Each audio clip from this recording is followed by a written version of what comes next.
Voici la pause de la dette en 3 minutes de MNP, un podcast pour des conseils et des idées sur la prise de contrôle de votre monde financier.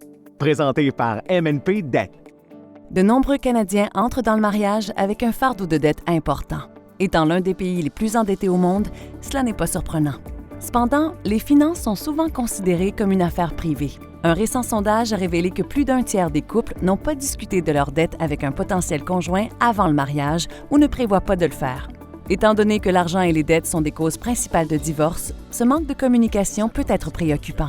Premièrement, vous ne deviendrez pas automatiquement responsable des dettes préexistantes de votre partenaire après le mariage.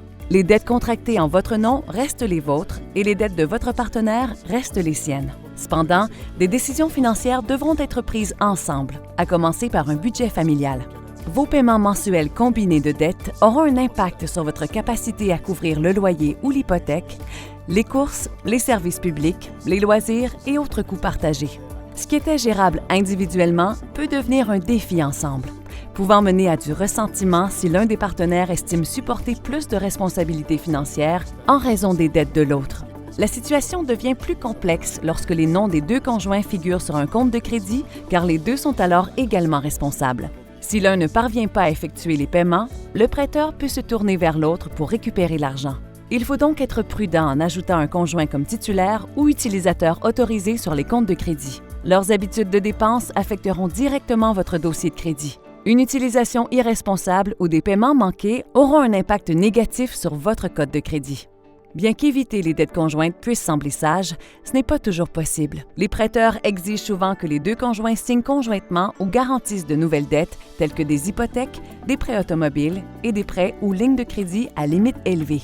Comprendre comment vous et votre conjoint pouvez gérer efficacement le crédit sera crucial tout au long de votre mariage. La conversation la plus importante avant le mariage concerne l'argent et les dettes. Ce n'est ni romantique, ni amusant, ni facile, mais cela établit les bases de nombreuses décisions, plans et expériences futures ensemble.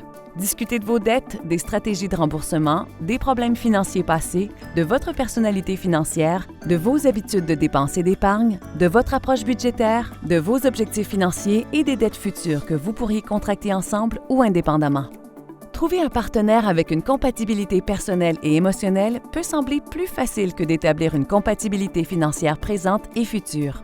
Si vous faites face à une dette ingérable due à un divorce ou à une rupture de relation, un syndic autorisé en insolvabilité peut vous aider. Lors d'une consultation confidentielle gratuite, ils examineront votre situation financière pour déterminer vos options. Ils peuvent vous conseiller sur les dettes dont vous êtes responsable et si une solution de dette transformatrice est appropriée pour vous, vous aidant à repartir financièrement à zéro. C'était la pause de la dette en 3 minutes de MNP. Contactez MNP dès aujourd'hui et planifiez une consultation confidentielle gratuite pour connaître comment vous pouvez éliminer votre dette pour de bon. Contactez MNP Dette pour commencer un nouveau départ financier dès maintenant.